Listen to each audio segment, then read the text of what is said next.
How could we forget about the highest-grossing zombie film of all time? This Juggernaut's resurrection on Netflix proves that viewers are still hungry for zombie action. If you find yourself needing more zombie action once The Last of Us wraps up its first season, there's hope.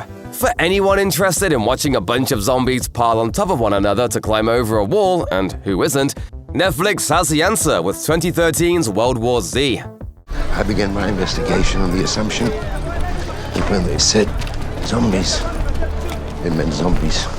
Based on the 2006 book of the same name by Max Brooks, son of comedy filmmaker Mel Brooks, the two titles do have some differences. The book features a collection of different interviews with survivors of the zombie outbreak.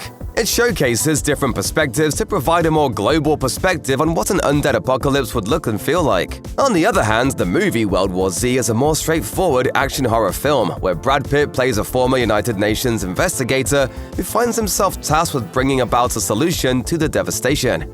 I think they're spreading a pathogen, and they need a healthy host. The movie received mixed reviews when it initially came out. It didn't help matters that prior to its release, the film was plagued with production issues. Damon Lindelof was brought in to clean up the script, and Paramount invested $20 million in reshoots. The finished product may be divisive, but for fans of zombie media, it's essential viewing. The zombie subgenre isn't going anywhere anytime soon. HBO's The Last of Us proves there's still a way to tell compelling stories within the medium. And The Walking Dead is getting a slew of spin-offs. Zombie stories are here to stay.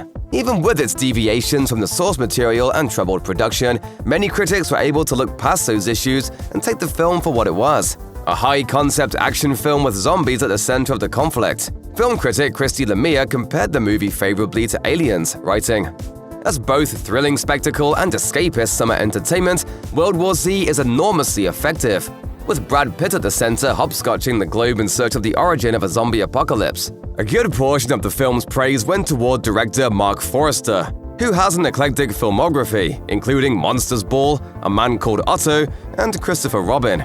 I always get to where I'm going by walking away from where I have been. Sean Axmaker of Stream On Demand wrote, "Forster proves adept at choreographing the chaos of a world overrun by the hive behavior of zombie masses and creating a cinematic order to the presentation. Everyone's experience will differ, but clearly World War Z struck a chord with some, making it worth another look." In fact, World War Z remains the highest-grossing zombie movie of all time, with a global take of $540 million at the box office. The budget may have been close to $190 million, but it's still an impressive return. So it shouldn't come as a surprise to hear Paramount wanted to turn it into a franchise. Be prepared for anything.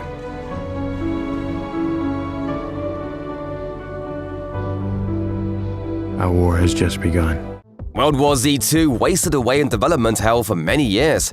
At one point, David Fincher was on board to direct, which would have meant another team-up with Brad Pitt after fruitful collaborations on Seven, Fight Club, and The Curious Case of Benjamin Button. Unfortunately, it wasn't meant to be. Paramount pulled the plug on the sequel in 2019, reportedly due to budget concerns. Fincher and Pitt have moved on to other projects, but in this era of streaming, could there be another way for World War Z to rise from the dead and gain new life? Honestly, a World War Z streaming series wouldn't be a bad idea. Even if Pitt turned down the project, the series could be a reboot, perhaps more closely aligning with the original intention of the novel. Seeing how the film is still drawing viewers on Netflix, it's clear that there are people out there still invested in the property. Much like the monsters themselves, you can't get rid of zombies that easily. So don't be surprised if World War Z returns to screens in one manner or another.